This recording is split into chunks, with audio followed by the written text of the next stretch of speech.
Welcome to Depth of Field, an independent filmmaking podcast hosted by Dr. Mike White and Shelby Hagerden, independent filmmakers and industry professionals.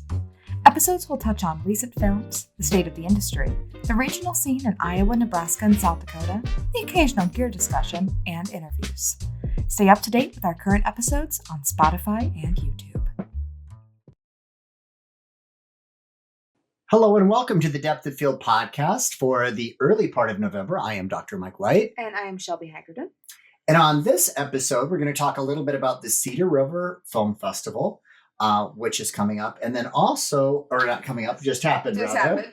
You can tell that I'm tired that we've been on the road. This late night after the Cedar River Film Festival. Late night after the Cedar River Film Festival. We've been running around like crazy. Festival almost every weekend. So We've been really busy. Which we'll be talking about. And then, of course, Shelby attended the Austin Film Festival, which if people don't know is a top 20 festival. And she had a really fantastic experience there. We're going to talk about that a little bit as well.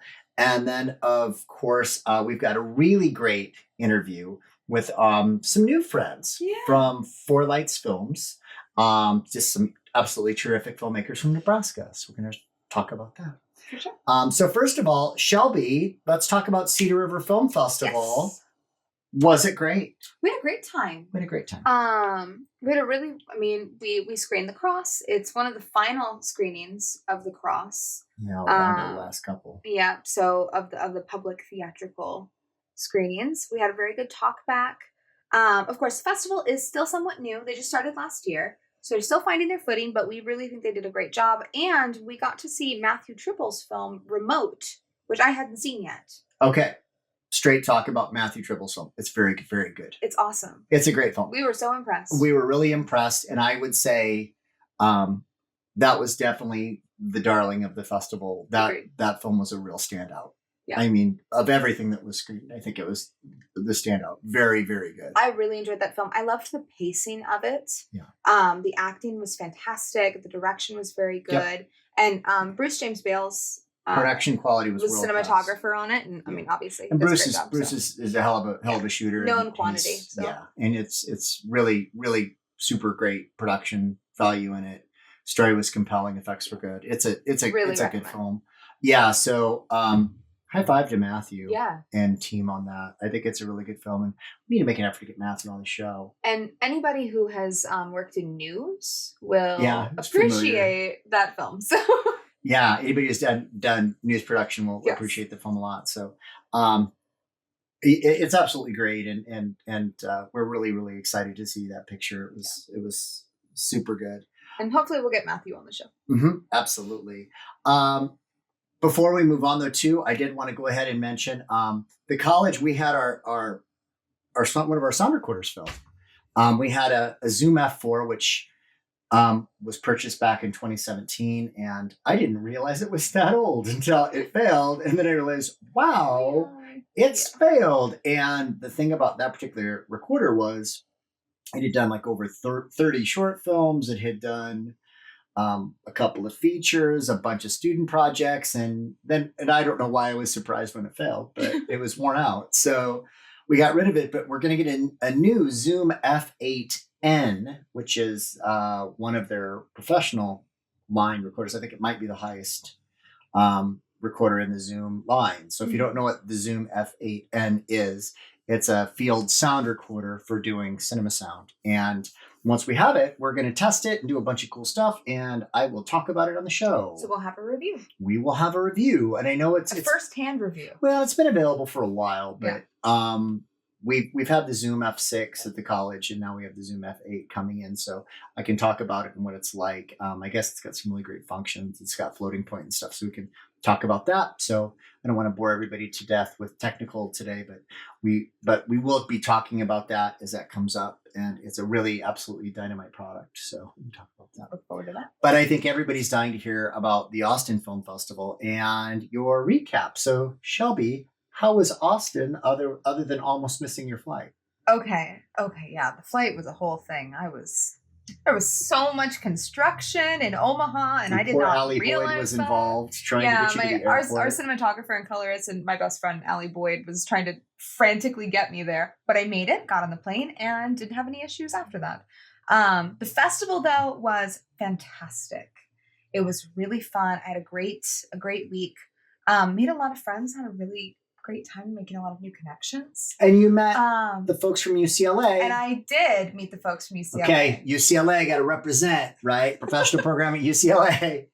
I'm all UCLA now. That's my whole thing. Okay, but I did meet some Emersonians there from Emerson College, so we were repping too. I remember UCLA, right? Okay, but Emerson College. Okay, I didn't anticipate this rivalry now. No, it's not a rivalry. Oh my gosh. No, it's not a rivalry at all. But actually, it was really fun because Shelby got to meet the head of the program at UCLA. Yeah, the head of the program that you're in, too. which is really Absolutely. And they put on a great. They did a big. And listeners, just so you know, there's absolutely no. We're just drumming this up for the show. There's no rivalry. Oh, are we? Well, we were. Oh, it's over now. Well, now I was feeling the rivalry. No, it's over now. Okay. Anyway, so they had UCLA had a really great event where they broke down they pitched a show to a group of very highly esteemed, well-regarded professional screenwriters and showrunners, and they broke down a pilot episode of a show. And it was great. They had an hour and a half to basically put together a pilot, and it was super fun and really interactive and a great time, honestly. But so there was that. In addition to everything of just being able to meet a lot of people, make a lot of good connections, a lot of this was because at Austin, they have a really big emphasis on having no velvet ropes. There's no disconnect between the panelists and the people that are actually at the festival. It is an extremely accessible festival, which is really great. And I would like to go back next year. So I think, it was a win. I think I want to talk a little bit about the panelist situation. Yep. I know you got to meet Lauren Schiller-Donner. Yeah. And what was that like? Okay. Lauren was... first, who is... Okay. So Lauren is a producer. She's done... if you name a film, she's probably worked on it. But she did a lot of the... she did like Pretty in Pink and the X-Men series and all of the Deadpool films. And You've Got Mail and Secret Life of Bees and She's the Man. And the list goes on. She was incredible. And she did a one-on-one... producer's perspective. It was just her on this panel and kind of going through her experience as a producer, and especially being one of the only women producers when she stepped onto the scene too, which is very inspiring and great to hear. So I know Virgil Williams was there. Was he on the same panel? Virgil Williams was not on the same panel. Okay. So Virgil Williams, I'll talk about this in a moment, but his film, The Piano Lesson, screened at Austin. It wasn't the premiere. Which is not released yet. Which has not yet been released. But I did get to see it and it's incredible, but we'll talk about that. So Virgil Williams did do a talk back about The Piano Lesson, which is great. He also did another panel on the state of the industry, talking about features. And he did another panel on adaptation, which was incredible. And we will also talk about And he had done Mudbound, which is actually... he's a screenwriter, did Mudbound, which we talked about a little bit. And I teach Mudbound in film criticism. Yeah. So it's one of the courses I teach. I would have really loved to have met him. He was very sweet. I ended up getting to meet Lauren and Virgil. Oh, wow. Both really, really sweet. And of course, in addition to writing Mudbound, he started off on Criminal Minds. And so he's been around. And then another one of the panelists that I really was excited to meet was Meg LaFoe. And Meg is a screenwriter and used to be she still works with them, but she has been a main writer at Pixar. She did The Good Dinosaur, and then also did both of the Inside Out films. She was the head writer on both of those. And she is also the co-host of the Screenwriting Life podcast, which we listen to. Yeah, I'm a big fan of, and she was very, very sweet, incredibly insightful. She did a couple of different panels there. That should go on your list. Filmmakers should be doing the Screenwriter's Life. Yes. That should go on your list. Listen to the Screenwriting Life podcast. It's very good. Meg LaFoe is the co-host on it, and she is a wealth of information. Especially if you're interested in TV. They do a lot of stuff on TV. Yeah, and they do a lot of stuff on features as well, because Meg's main thing is feature writing, especially. I mean, she has a really great career in animation too, which I appreciated being an animation producer. So, but one of the things too with these panelists, and all the panelists, not just these three, was they were all very insightful and very honest. about what they had to say. There wasn't this kind of pressure to, oh, we've got to be inspiring in some way, or, you know, we have to sugarcoat something because these people aren't ready to hear it. They were very honest about the industry, about what you need, how you should be behaving, how to conduct yourself at a festival setting, and, you know, in the industry at large, which it just was very real and very refreshing to hear. Well, and I think also, I mean, I'm just kind of curious. I mean, as far as like the big takeaways that you got from this. Yeah. So my main takeaways, I have 3 that I think were pretty important and mentioned quite often. So the first one is be kind and be humble. I'm an animation producer, obviously, people know this. So when I say that, I tend to just have pitches thrown at me. So something that I think is important is to realize that you really need to be able to have that genuine human connection with the person that you're speaking to, whether you're in line or you're hanging out. And that also goes for the panelists. Not trying to like pitch everything to them, and just really looking to have a good connection with somebody that shares similar goals. That's not a one-way relationship, that you can really benefit each other. The other thing too that we talked about a lot was finding your voice and using it, and to stop chasing trends and to just be original. So one of the things is we got a lot of questions about what should people be writing? What trend should they be hopping on? And the truth of it is if the trend is already happening in the industry and you're noticing the trend, you are too late. The trend is there. The trend is going to be gone, because it takes years to make a film. It takes years to make a show. So once you get to it, the trend will be gone. So just stick to who is it that who are you? What do you write? What is your voice? And stick to it. And then also, in addition to this, one of the main things too, because this is a writers' conference as well as a film festival, where there was a very heavy emphasis on just having a really good script. Virgil Williams put it as having an undeniable script, a script so good they cannot deny it. So focus on your storytelling. Well, and I know the workshops were a big part of the reason you were there for a long time. 5 days? Yeah, 5 days. 5 days. Wow. And then also too, but I think we're missing one of the best parts of this is I want to know about the screenings. I want to know what you saw. And I know there's a couple of things you saw that I've been dying to see. Yes. So let's get started. Let's start out maybe with piano lesson. What do you think? And we haven't broken down all the films yet together. So okay. I think this should be fun. So the piano lesson, to be really honest, the piano lesson is the best experience I've had in the theater this whole year. Both from perspective of the filmmaker and the perspective of an audience member. The audience was so electric that night. They all felt the power of this film. And a lot of it comes into, it's an adaptation of the August Wilson play.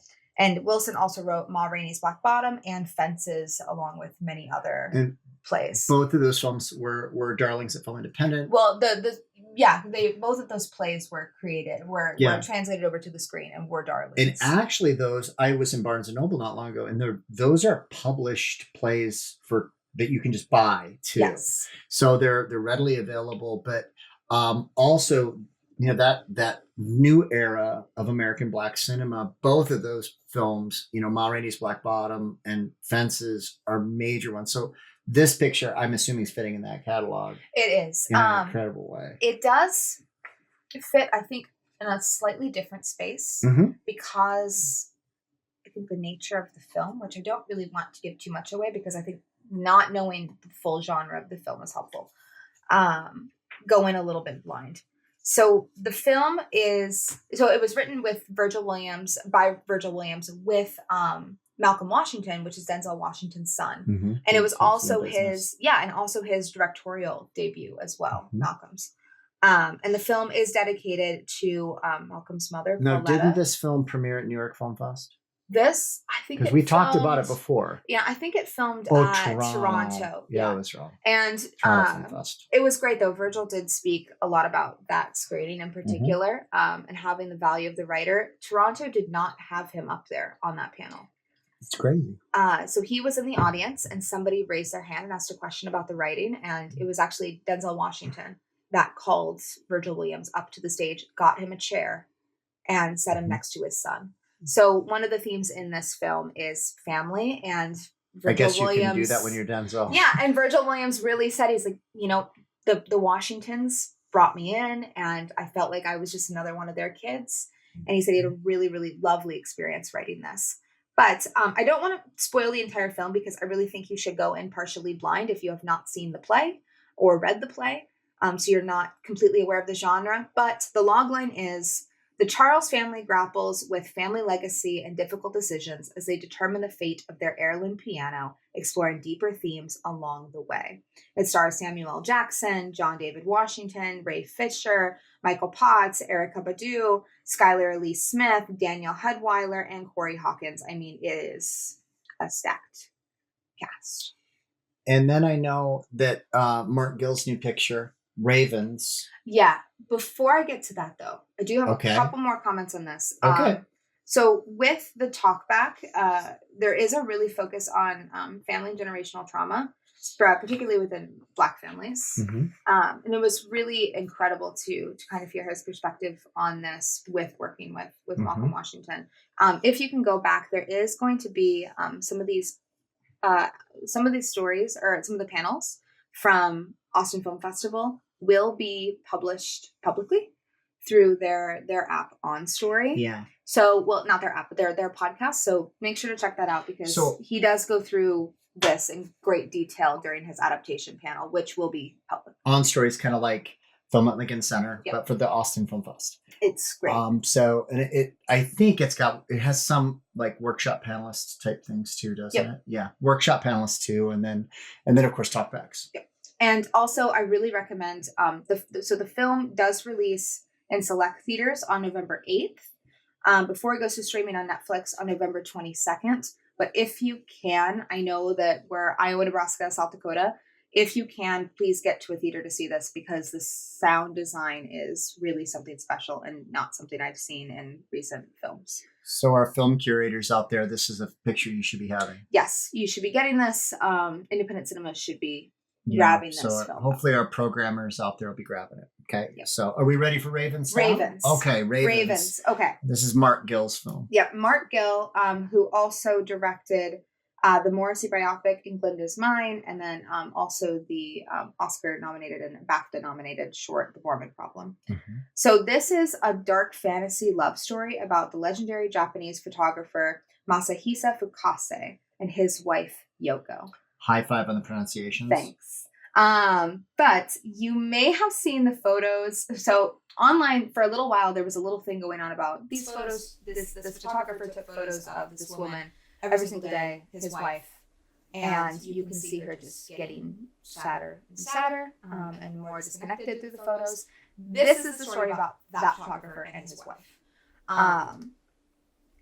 So Mark Gill and the lead actor, who is known in the U.S. for his role in Shogun, that is Tadanobu Asano. That's my favorite TV is Shogun. Yes. And they had a lot of Shogun stuff, which was very cool at the festival. Yeah. So That's awesome. So look out, On Story might have some stuff for you. Yeah.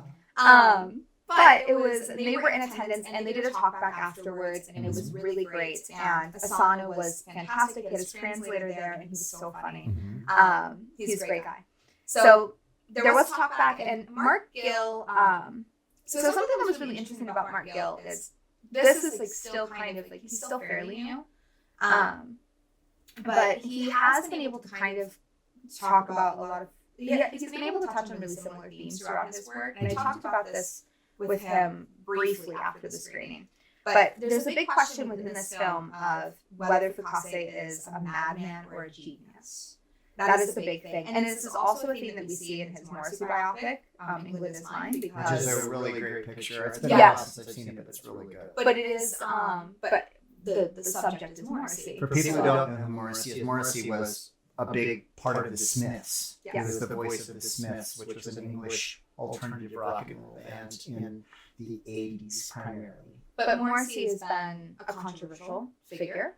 Always. So there is that question around him as well, is this a madman, is this a genius? And he also tackled the same question in The Mormon Problem, like I mentioned, the short I mentioned earlier, of whether the man in the film is a god or a madman. Mhm. So this is really a theme that has hit Gil's work. And it's really interesting to see him exploring this theme. Especially because this is a dark fantasy, and the way that they approach it with his Fukasse's photography and his obsession with ravens and how he has become the raven, and the way that it's guiding his artistic life is really fascinating.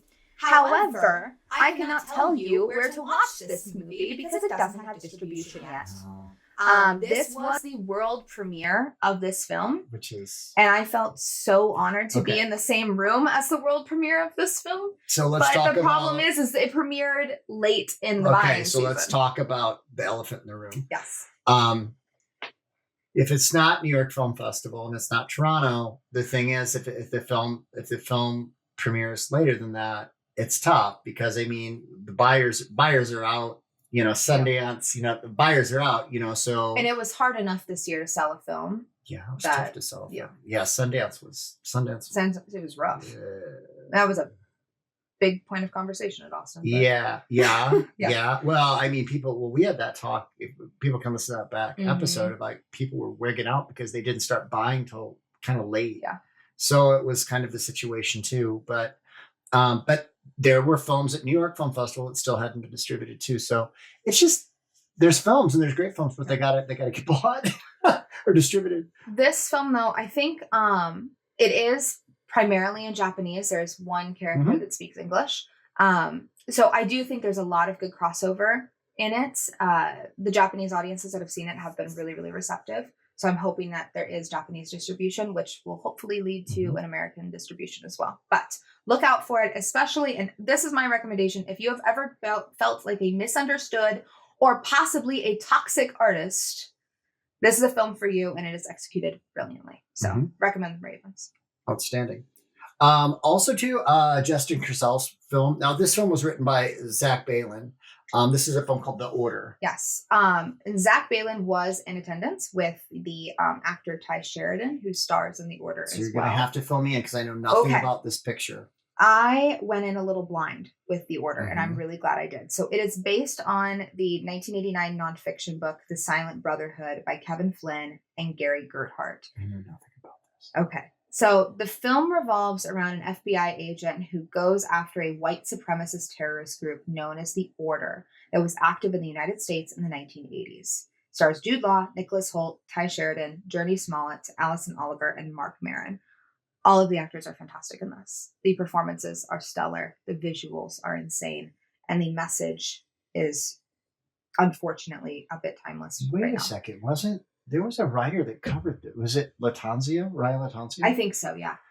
One of the big writers covered this picture, and I'm really sorry. I'll put it on the screen if I remember who it was. Yeah. I don't think it was Thompson. One of the writers from, maybe it was Variety. I can't remember. It was Variety or IndieWire. One of those covered this picture. It premiered in at Venice. Yeah. Oh, so that's how. It's in. Okay. So if you go to the Venice coverage, so it's been around. It's been around since August. So it's just I'm missing it. It's a great film. The sound design is great. The visuals, though, oh my gosh! I mean, the effects in this film are really, really something. It's a good cast. It's very realistic and very raw. Jude Law is great in this film. I was really impressed and honestly very surprised by his performance. But he's good actor. Yeah, but he plays this kind of the little gritty FBI agent, and he's tough. Nicholas Hoult also, who does a lot of comedy as well. Nicholas Hoult was fantastic and terrifying in this film. Something that was very interesting, and of course Zach Balin and Ty Sheridan were there for the talkback, and they did have a lot of emphasis on the timeliness of the film. And there is, obviously with the election happening, this was very pointed towards, this time in American history. But it was a fascinating film and a history that I really wasn't as aware of. It does have a little bit of, it kind of follows a little bit of the history of the white supremacist Richard Butler in Idaho. From the psychedelic furs. Not the psychedelic furs one. The not cool one. So, but if you know anything about that history, I think you'll be interested in it. But these people referred to themselves as the Order and basically wanted to form a coup and take over the United States government and declare war. And this is the events leading up to their eventual demise in that. But no, really a very thoughtful film, thought-provoking. And I do want to shout out Adam Arkapaw, who is the Australian cinematographer on this film. He is not getting enough attention, and he did a great job. The aerial photography in this is great. Oh, wow. So I've never heard of him. Yeah, I know. Now you have. Never heard of him before. So I will say, yeah, go see this film. It releases on December 6th for a limited theatrical run in the States. I don't have word about distribution yet, where that's going to be or where it will be on streaming. Or who it is. But I know they got picked up. I just can't remember who it was. But December 6th will be the limited theatrical run. And if that you can see like it. A neon type picture. It does. Yeah, to me. But it is, it was great. And they were able to tackle very big themes without hitting it on the head too much, which I love it. I think was great. But, so yeah, wrapping up, worth going to Austin? Definitely worth going to Austin. Films are great. And of course, I wasn't able to see all the films that I wanted to because the writers' conference was at the same time. And then a lot of the screenings happened after the writers' conference and after a lot of people have left. But that conference was great. Learned a lot. Yeah.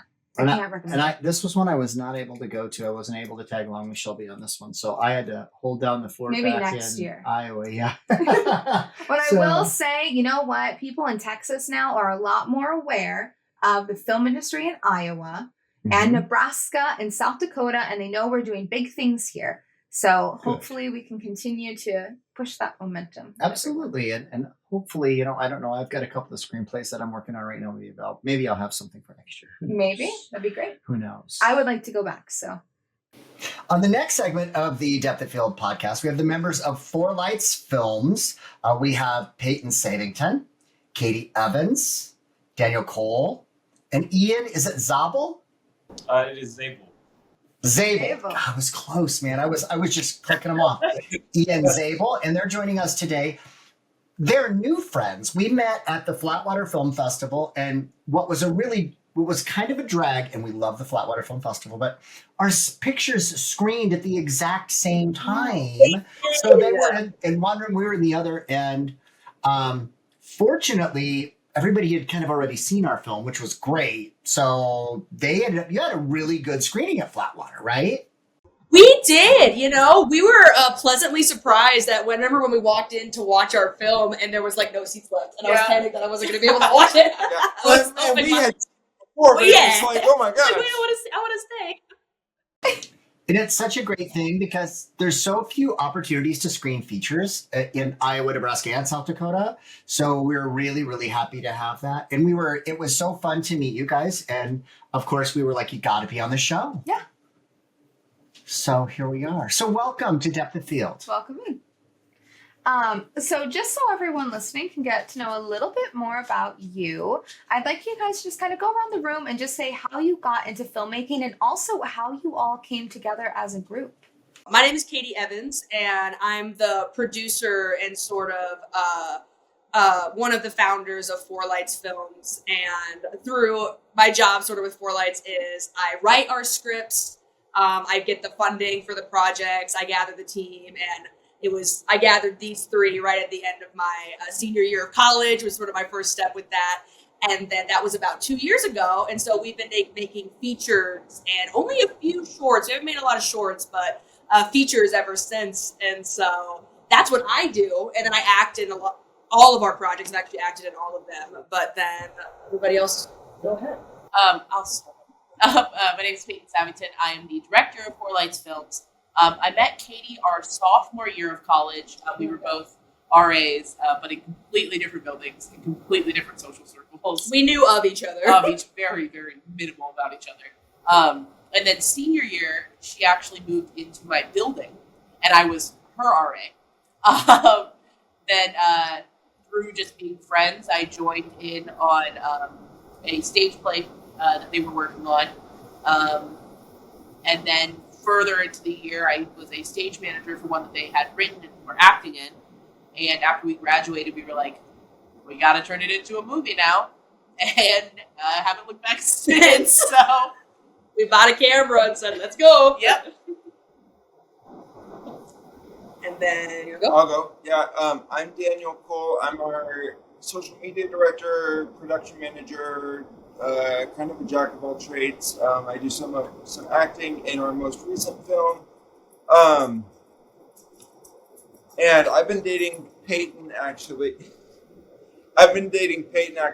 For almost 5 years now. We started dating back in January of 2020, and then all of a sudden, their senior year, they started talking about this person named Katie, and I was like, I don't know who this person is. Not a person to me. I don't. And then I met Katie, and after senior year, they started talking about a film company, and I was like, I want to be a part of that, because I had been wanting to be a part of like theater and film and stuff like that for a long time, but it just kind of felt like, one of those things that, oh, that'd be super cool. It's probably never going to happen. But here we are, 2 years later and going strong. So, Ian. Hello, my name is Ian Zabel. So I got to meet Katie my sophomore year of college. And then towards the end, I graduated and got brought back to a project with Katie. That's where I met Peyton and Breton. There was a lot of long nights we were all working together. And then eventually, after everyone got done, I got pulled in. They're like, hey, we want to do some filming stuff. You're a photographer. Yeah. We were wondering what kind That's of camera. the same thing, right? We said. You're a photographer. I wonder what kind of camera to get. This is the kind of budget we're going for. And I was like, yeah, of course, guys. I'll show you what I think would be a really good starter out camera. After I told them what we should get, I was like, this is really cool. I was wondering if I could actually be a part of this. Well, the funny thing is, the funny thing, we were like, yeah, we already kind of assumed that you were a part of this, not just asking for help with the camera. He comes to one of the first film meetings and he goes, "Can I join you guys?" And I'm sitting there and I was like, I thought I already asked him I that. thought you had already joined. I was like, yeah, for sure. What? Thought he was number 4. What the hell? Yeah. Like joining a cult. I know. No, literally. Like, no, for sure you're in, dog. We have the T-shirts, we have the stickers. We have the same thing. Yep. Well, guys, I want to talk about Dancing with Georgia. I know this was your debut feature, and it's now on YouTube. So here's the thing Shelby told me, and you got to tell me if this is accurate. I'm hearing that it's had 32,000 views It on is. YouTube.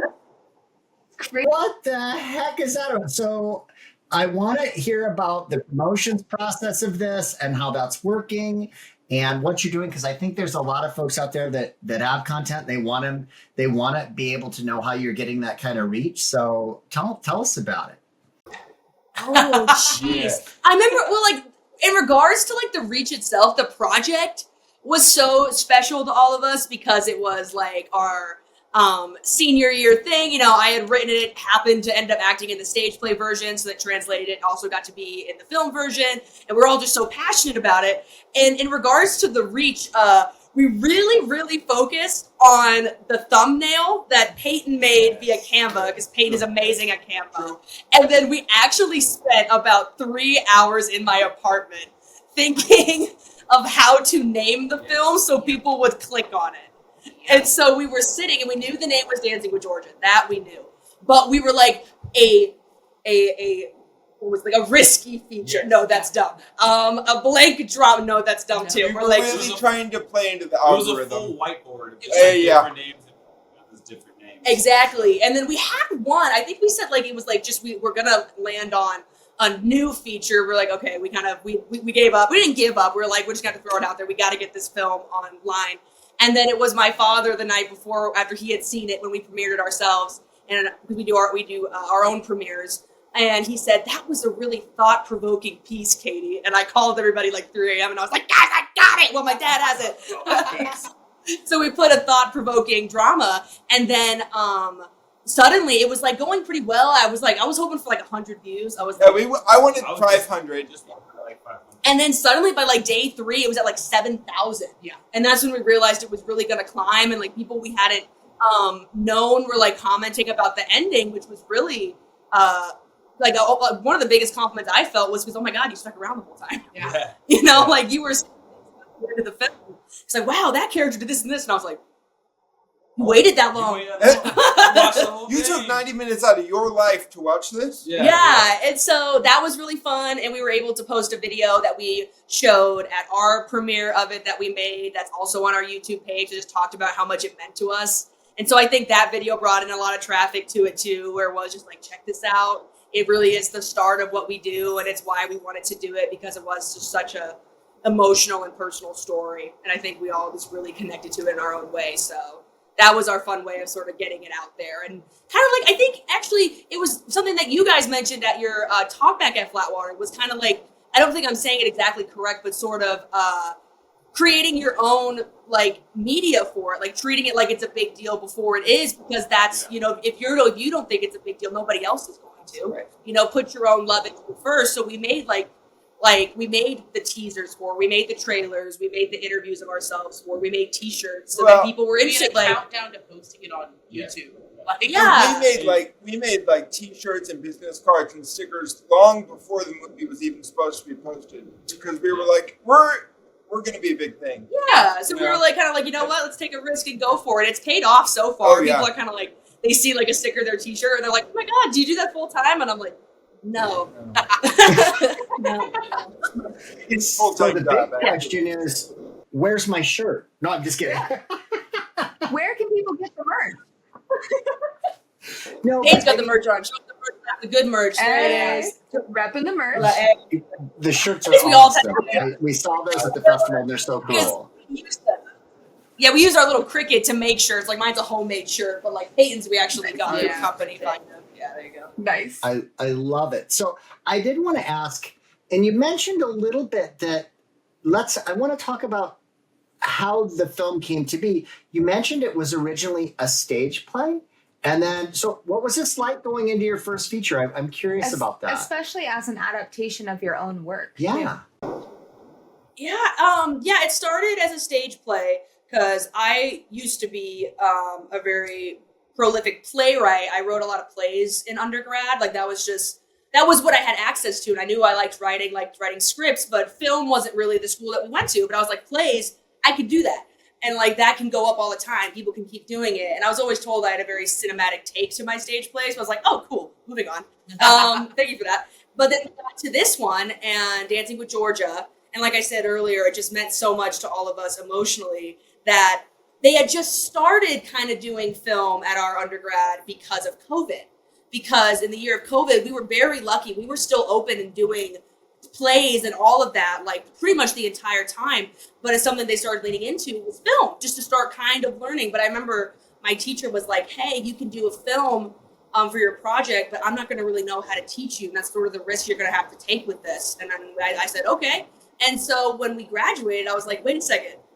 I kind of know how a camera works. We have a chance to do this story again, you know, because we all sort of felt a little incomplete at the end of the project. We were like, dang, it went so well. It was so successful. Why do I feel like it's not done, you know, because then we graduated. And so I think I went to Peyton first, who was the stage manager of the stage play. I said, hey, I've only made a small 20-minute movie before back in COVID. Do you want to make this? Like, I'll rewrite the script. We'll move some scenes around, cut some scenes out. And we could make it a movie and we could try. I have absolutely no idea who's going to join us. I don't know how much of the original cast will come back, but do you want to give it a go and see if it happens? And they said, sure. And then they brought Brett and Daniel on. And then Ian asked us, like, he takes pictures. He was part of it. He knows what's up, kind of. At the point, I thought that was the same thing. He learned a lot in the past 2 years of the difference between photography and cinematography. But that's what it was a very, like, I don't know, what do you guys think in regards to, like, the huge jump, especially you, I guess, from stage to film? I guess it was very different in my sense, because I just had stage managed the stage play, and I had never worked on a theater anything before that. So definitely moving, because I was originally supposed to be a production assistant on the Dancing with Georgia film, and then Katie was like, hey, do you want to be the director? And I said, sure. I have no idea what that means, but okay. I jumped in and I bought like Directing for Dummies off of Amazon. I said, let's do it. I think It is. It's on our bookshelf. and I just hoped for the best. It definitely was hard though to like realize that, you know, on stage you have a bigger area to work with, and so you can be much more theatrical. But then when you're on camera, like on film, it's like you have like this much space to work with. And also just like directing people, I'd never really done that before. So learning how to do that was interesting. But it was easy because almost all but one cast member returned from the stage play. So that was nice to be able to just work with everybody kind of already knew their lines of the story. Yeah. Even though the script did change to fit. I don't think it changed too much. Like if I were to go in now that I know more about screen, I'd probably change it a lot more. Yeah. So it's definitely a more theatrical movie, I guess, and literally like stage play based. Like it's a little wordy, I would go back and change it probably a lot more now. But like, they were just sort of in different orders and stuff, but most of the actors knew their lines. That was really fun. It was kind of interesting too, because there were a lot of times where I was kind of like, this project might just not happen. Yeah. At that point where we were, I was like, we had just graduated college, people have their own lives to go to. It's like, I hope we finish it. You moved back to Oklahoma? Yeah, I moved into a different city at the time that eventually came back. And so we were in different parts of the state. And then it got done. And I think it was when it was finally done and the four of us got to watch it that we realized, wow, it's not perfect. It's not all this stuff, but we did that. Like we made that. Like it was just an idea that's now in front, and it like resonated with audience members. People were crying, like they were talking to us after. And I think it's just that really cool realization that's like making something truly out of nothing. It's not like, oh, there was a pre-made kit you bought from Target.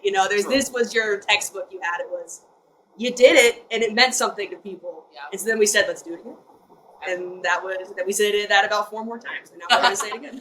Yeah, and we start tomorrow. So. Yeah, actually our next project starts tomorrow. Yeah. That's a perfect segue, because I do want to hear more about what you're working on currently, and especially because you've done so much work since that beginning point. And something I really appreciate about you all, and that's something that we really value too, is that scrappy attitude. We're not waiting for permission to make this thing. We're doing it, and we're doing it on our own accord, and we're telling the stories that we want to tell. And I really, really appreciate that. And I do want to hear then. So you've done how many features now total? We've had 3 of them have premiered, and we have we have one still in post. And then we're about to start our 5th tomorrow. We have a read through with the cast tomorrow. So very beginning steps tomorrow. So 3 that are fully done, and then one that's taking a bit of a backseat in post because just some errors. It was one of our earlier ones that we filmed, and we realized it was kind of interesting because we sort of jumped the gun with one. We're like, we're gonna I-21 actually. We're gonna get this out there, and then we realized the other version of that film that we were working on wasn't as clean. And so it's kind of weird for us to realize, if we released that one with what we have right now, it almost looked like we took a step back, but it's just because they were filmed in that order. And so we're trying to really work on a little bit harder in post with that other version. But then, and Peyton's editing that one. I usually edit them. But we just premiered outside of I-21 at Flatwater our 3rd one called Thank You For Her, which is the shirt that I'm wearing. And we did that one in our own premiere atmosphere. We had 2 sold out crowds, so that was really fun for that. And that one was really free. So that one, we're cutting it down a bit. It's a bit too long, almost 3 hours. And we were like, that's just too long. We were sitting there and I was watching it and I was like, but I ended up being able to cut 30 minutes off. So I was happy about that. But now that one's going to enter the festival circuit. We're very excited about that one. It's a very fun rom-com, coming of age, very cute, very different from I-21, for whoever's seen I-21. I-21's pretty dark. And then this one that we're starting tomorrow is a little bit shorter. Thank You For Her is about 2.5 hours. This one we're aiming for about Georgia length, which is 90 minutes. And it's a psychological thriller based off of Edgar Allan Poe motifs and whatnot, and the advancement of technology. And it's called Left Down Raven Street. And so we're starting our cast read through tomorrow. We're going to launch an Indiegogo soon because we're finally realized what Indiegogo is. So that's really cool. We had never heard of that before. No, but we're gonna finally give that a go. We had just done like self fundraisers and GoFundMe and stuff. But someone I think at Flatwater was like, "Have you ever heard of Indiegogo?" And I was like, What's that? "Tell me more." That's really cool. I think that especially since the beginning, you guys have made so much in such a short time. I am really curious how you felt, maybe your voice and how maybe it's shifted, how it's grown during this time. What do you really think is your voice right now, if you were to describe it? Okay, I'll say this. I think the way it started was for our voice and like what we want to get out there was a lot of people in a specific group of people of the stage play of Dancing with Georgia actually thought that story was too raw and too dark to go on stage. That was a huge thing at undergrad. It actually caused a lot of controversy right before it went out, and it ended up being received super well. And so I think a lot of what we wanted to do was like, we're going to tell this again because the human experience is raw and it can be dark, but that doesn't mean you censor that or you shut that down. It's sort of like, I don't know who says this, but it's that quote where it's like, theater, I think is what it says, is supposed to make you uncomfortable. And if you're not uncomfortable, it's like, then what are you doing? And even in some aspect of it. And so we sort of want, like, our beginning slogan was no filter, no hiding, no shame. Because when I'm writing a story, no matter if it's a comedy, if it's a drama, if it's a psychological thriller, we've done all of these. I find it so important that one character in that has their I'm a human moment, and that's powerful. That's not a weakness. Whether I'm crying, whether I'm so happy to be alive, it's I'm here, I'm experiencing life, I'm not alone in doing it, and it's going to push me forward, and I'm going to find more moments like this. And I'm happy that I'm here, and I love experiencing what being a human is. And so I think our voice has really grown in that it started out with let's tell these darker stories. That's important. And we knew that was important, but I don't think we knew how to put words to it. But now we know what we were fighting for, which is all feelings are important and all strong emotions and moments in your life are important. And that's what I would say our voice is really. That's awesome. I love it. Well, guys, it's been so much fun having you on the show. How can we find you, and how can listeners support you? Yeah, it's Four Lights Films on all platforms. It's Four Lights Films on Instagram, Facebook, YouTube. The only thing that's different is our Gmail is Four Lights Films Official. If you want to send us an email at gmail.com, because Four Lights Films was taken. We don't know who took that one, but they haven't been active in 10 years, so give it back. No, it's This is our message. This is our message to you. No, whoever you are, no, keep your email. But our Instagram is a huge way to stay connected with Four Lights. Our link tree is there. There is a TikTok. There is a TikTok. But Instagram is a very big one. Subscribing to the YouTube is a big one because we're going to start doing a little series on YouTube about we're going to call it How We Make Films. And we sort of want to be able to share with people. I'm not necessarily like, this is how you make films, but it's how did we make our first one? What did we do? Right. How do we make a casting call? So then people maybe who don't really know, kind of like us, who haven't had necessarily a proper film education at any point yet, can start anyway and give it a shot. It's like, we did it. If we can do it, you can do it. Oh, absolutely. Kind of vibe. And so we're going to start that really soon. So, yeah. Well, and again, a huge way to support us is through our Indiegogo. It's going live this week. Mm-hmm. It'll be on our Instagram. It'll be on our everywhere. So that would be, huge. And absolutely. Because this next project, we really want to push the is it pushing the world? Yeah. I want to do that. Yeah.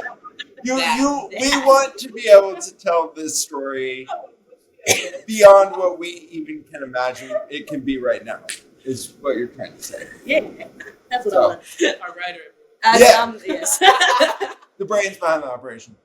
Well, guys, make sure when it's done, you send the picture over. Shelby and I, we're gonna continue. We're gonna have our Depth of Field Festival again this next year. celebrating Iowa, Nebraska, and South Dakota filmmakers. We'd love to screen your picture. Yeah. So make sure that you submit it to our film festival that's coming and up. also, maybe have a little part 2 of this conversation as well. Oh, Get absolutely. get into the next film. I think it'd be super fun. It'd be really, really fun. But That'd be thank you for super being- fun. I'd love to do that. You guys, festivals, things on Film Freeway. That's how we know how to do it. Is it Film Free? Okay, Yeah, perfect. That's all I we have. had a little version. We had a little version of the festival this year to test it out, just because we were kind of afraid of it being too big a monster to handle.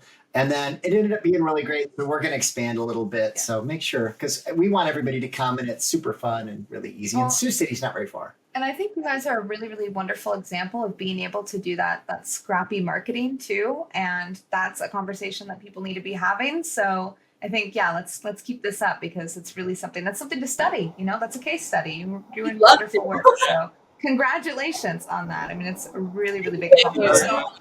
It's fantastic. Thank you for having us on. This was super fun. Yeah. Oh, Thank you. Thank you for being on. So, everyone, thank you for tuning in to this week's episode of the Depth of Field podcast. You can find us on all of your favorite platforms, and especially on YouTube for the video version of this show. But until next time, I'm Dr. Mike White. And I am Shelby Haggerton. And thank you for listening to Depth of Field. Thank you for listening to Depth of Field. And check us out on YouTube and Spotify, where we post new episodes every 2 weeks.